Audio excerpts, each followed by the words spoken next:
Oh, can't interfere with that. Kiss off me, Dave. He's getting another beer. He finished that. I didn't have no money for the first one. I think I should. Thank you, Mike. Good afternoon, all. Good afternoon. On behalf of my wife and I,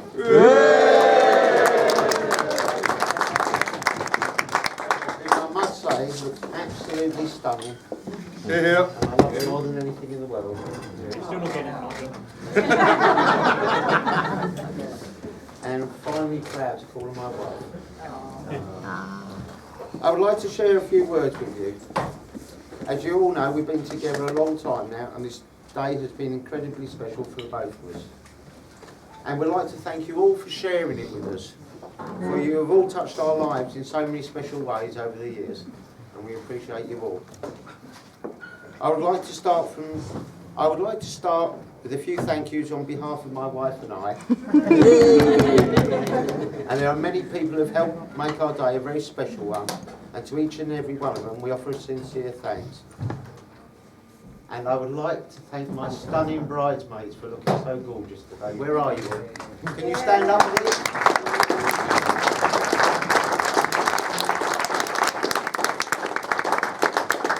Thank you, ladies. And also my best men. I'd like to thank them for their help, the nice clean speeches they are going to give you shortly. And seriously, thank you for your help today, gentlemen, wherever you are. Tim, thank you. Martin, Mr. Brown. I would also like to say a very, very special thanks to my mother.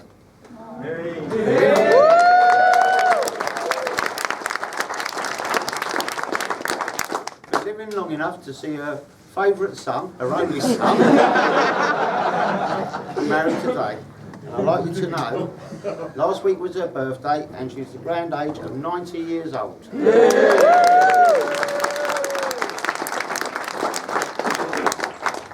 a big thank you to my new father-in-law. Hello, Pups.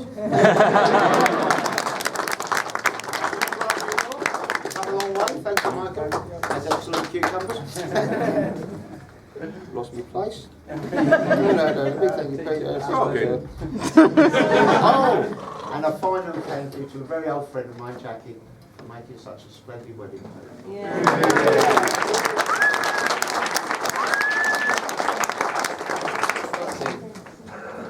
Now I said my thank yous. I'd just like to say thanks to Yvonne. As you know, we've been together a long time, and she's been my rock through the good times, bad times. And we've had an awful lot of fun together, haven't we? And I love her with all my heart. And I am very thrilled to now say Mr. and Mrs. Perky.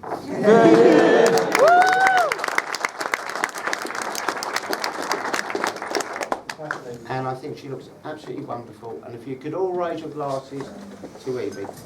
To Evie! I want to carry on talking, because otherwise when I stop, it's time for the best men. Remember the time we went swimming in the River Key and jumped off the bridges? No, I better shut up.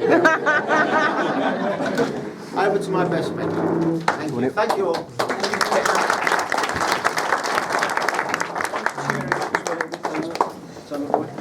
Thank you very much. Excuse me. Oh, I'll take your hand, mate. Excuse me. It's been hard.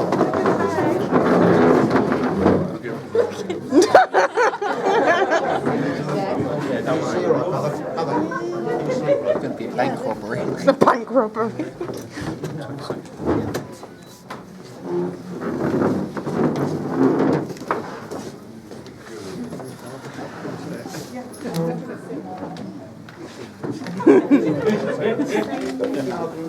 Ladies and gentlemen, before the best men's speeches commence, I would like to propose a toast to the bridesmaids and the wonderful jobs they have done today.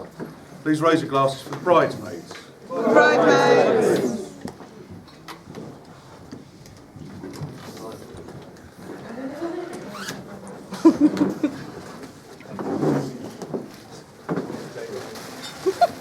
running smoothly, Granny.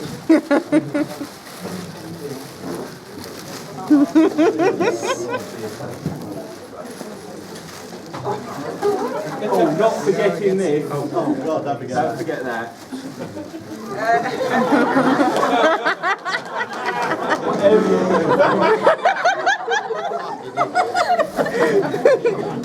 Sort of shakes him, didn't it, Bernie?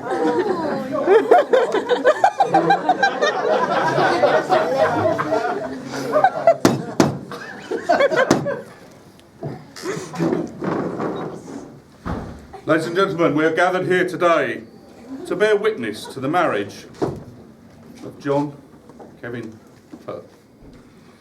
He has been accused of many things over the years, and today we are going to hear some of those many charges that have been brought against him. Who represents the prosecution? I do. We do. Okay. Who stands in his defence? I will. How much are you going to charge?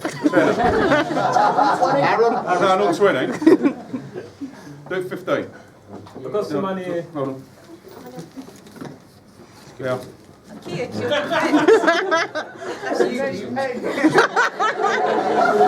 have faith in you, son.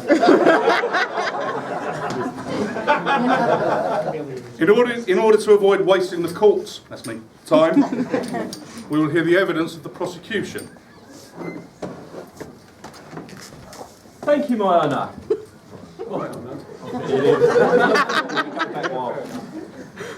I wish to produce evidence of wanton vandalism.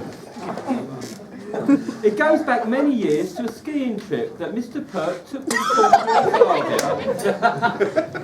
The accused had, after a day's drinking, been drinking very heavily. I was in an intoxicated state. I, as you well know, am a non-drinker. So I was in my usual sober state. I had the displeasure of escorting the accused back to his room, which I shared with him upon this skiing trip. Upon returning to our room, the accused, unprovoked, threw water at me and found it very funny. Well, in self-defence, I threw water back at him. This enraged the intoxicated accused, so he filled a bucket full of water and threw it over me.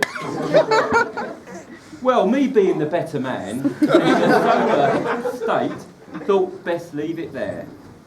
I supplied the accused with some orange squash and went to bed. Well, my lord, the drunken Mr. Perk did not take kindly to this orange squash, either because he was wanted more beer or because I poured it into his bed. The accused then, as I'm sure you will agree, unprovoked, proceeded to stand on me and pour orange squash all over me, my bed, my clothes and half the room. Well, Your Honour, I am sure you will understand I feared for my life. I defended myself as best I could, but he persisted, a madman. Finally, I calmed him down, but the damage had been done. Orange squash was everywhere. The next morning, I, wishing to keep the good name of England, proceeded to work out a plan to save the situation. The accused and I cleaned the room, got clean sheets and bedding and cleaned the trolley. The international incident had been avoided, but not before. The international incident had been averted, and a few days later we managed to get the accused out of the country, but not before the potato incident. But that's another story. Thank you. Do we have any more charges? The next charge, my lad, is trespass. Your Honour, if it please the court, may I address the accused? You may.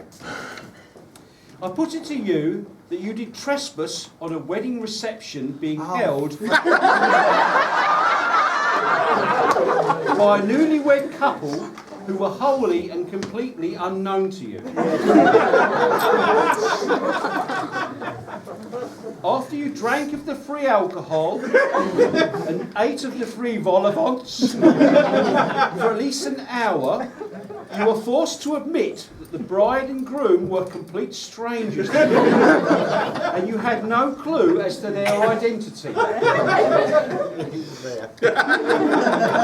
In your defence, you claimed that you had attended your friend's nuptials, then you were delayed in the church car park.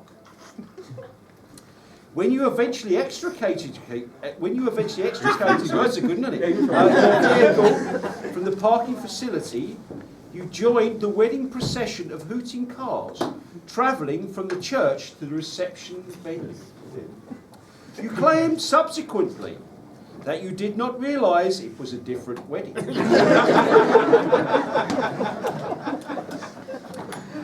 I turn to the jury. Ladies and gentlemen of the jury, the wedding reception the defendant was invited to and was supposed to be attending had a pay bar. The wedding reception he accidentally attended had a free bar. Prosecution rests.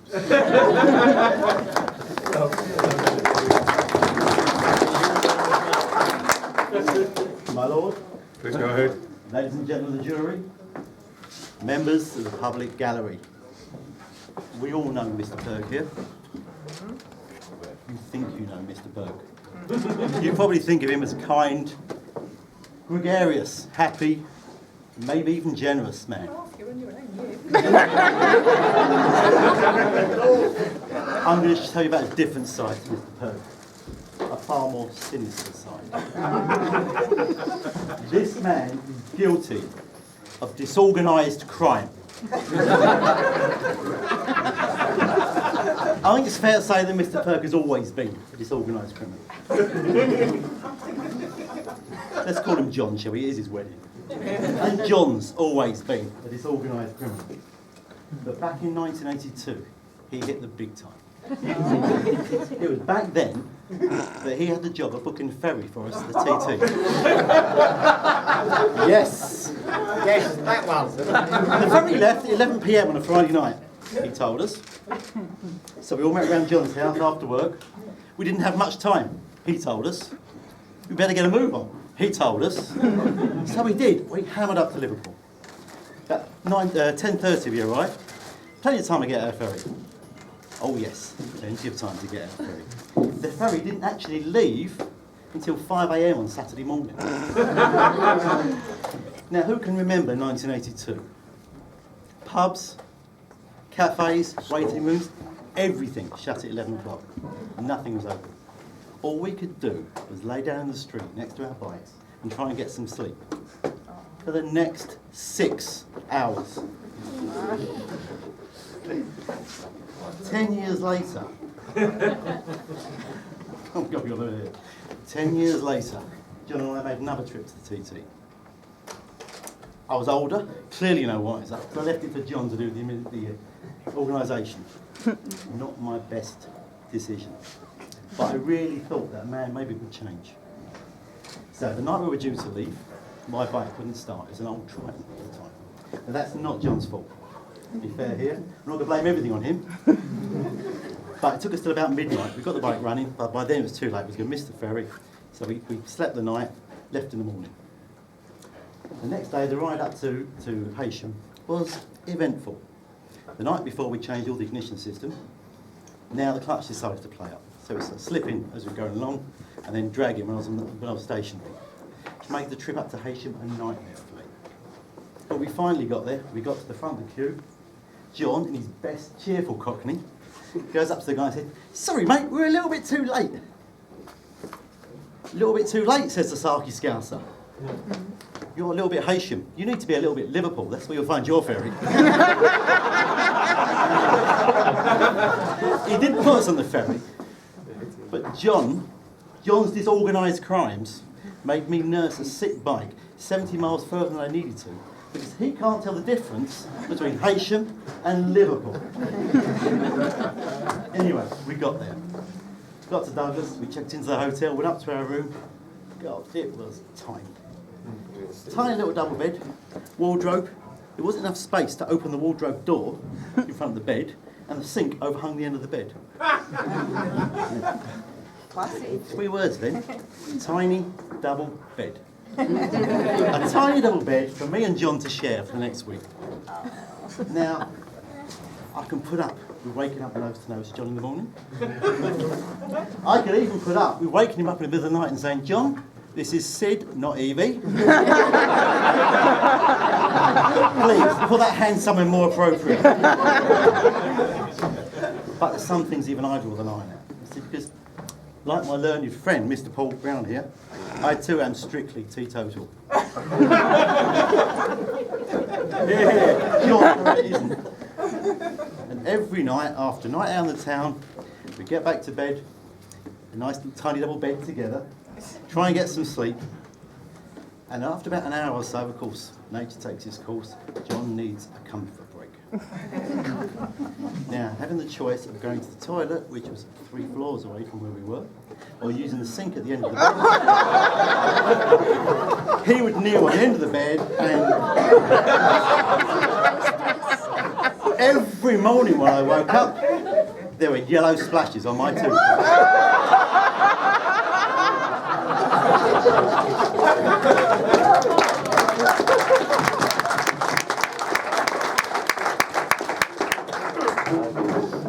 Thank you.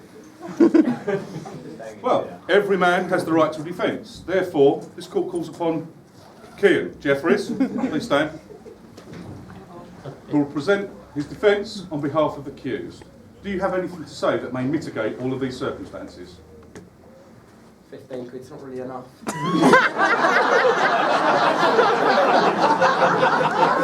that case, guilty.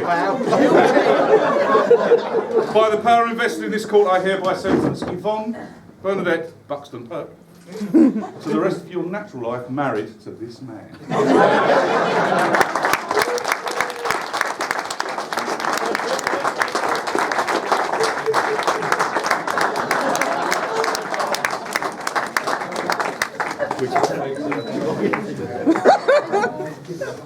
Well, this reprobate needs the love of a good woman to put him on the straight and narrow.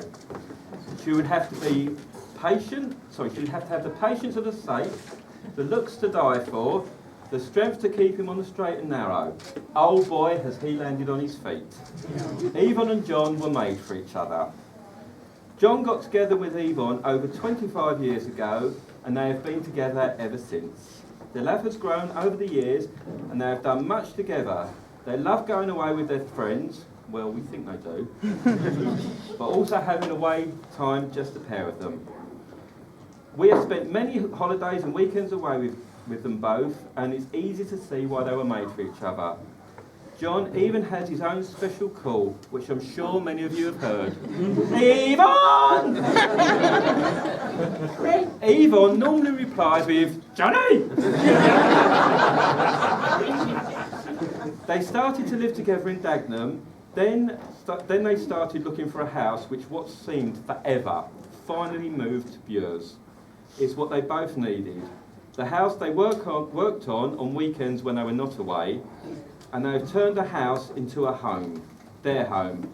Everyone is welcome, and they genuinely enjoy friends visiting, which is good because we mostly do it a lot. I, as well as the rest of the best men, are both honoured and proud to call John and Yvonne friends, true, genuine friends. And I could not be happy to see them married. Happier.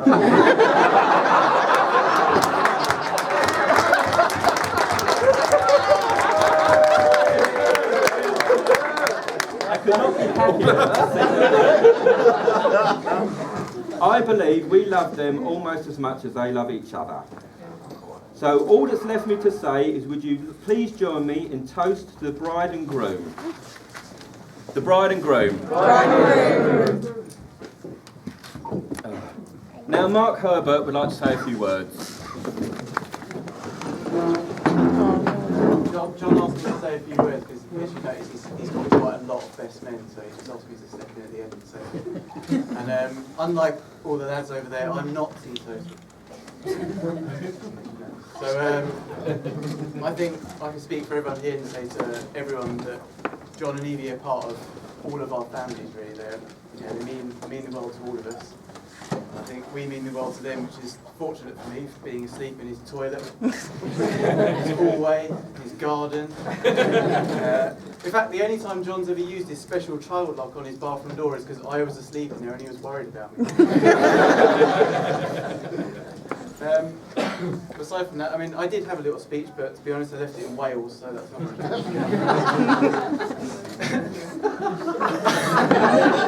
I take everything back I said to you earlier. I didn't write too much because I knew that the best men would have had enough to go on with. So that's about it for me. I think I'd just like to raise another toast just to John and Evie and the big extended bike club family that we all have. And now my fellow chairman, Bell, if you'd like to join me at the front, we've got some presents to present to John and Evie.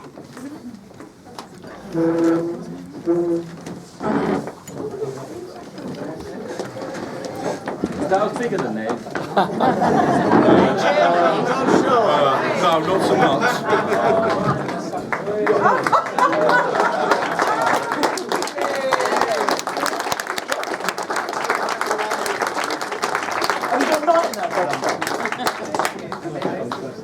And this is actually not even what she says Silver Night.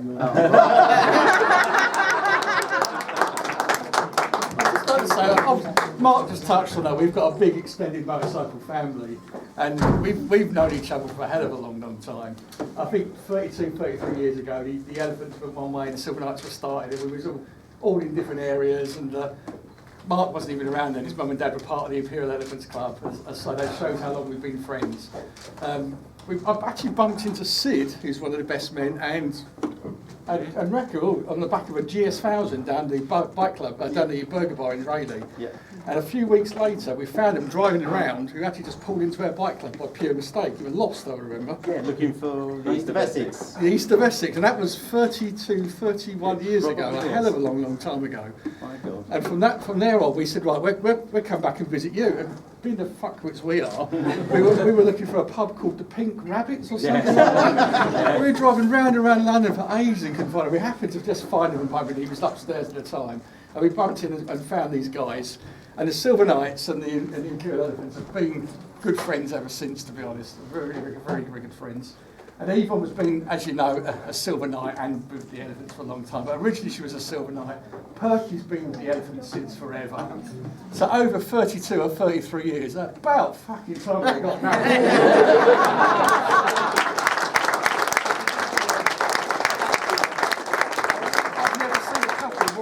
I saw you in the church tonight, so the best wishes to you for the rest of your lives together. So congratulations. Thank you very much.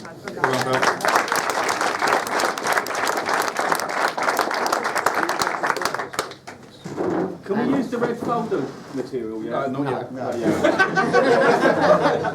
But just to follow up on being as Bell said a fuckwit, I will now get the flowers for me mum that I meant to do before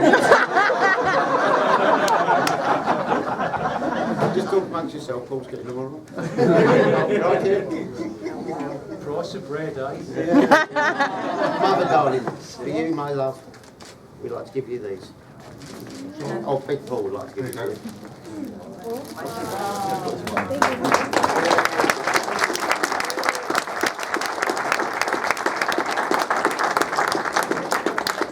what happens now? Thank you very much. Well, we chat amongst each other. We're going to have a chat. We're going to clear a couple of tables. Me and Evie are going to have a dance.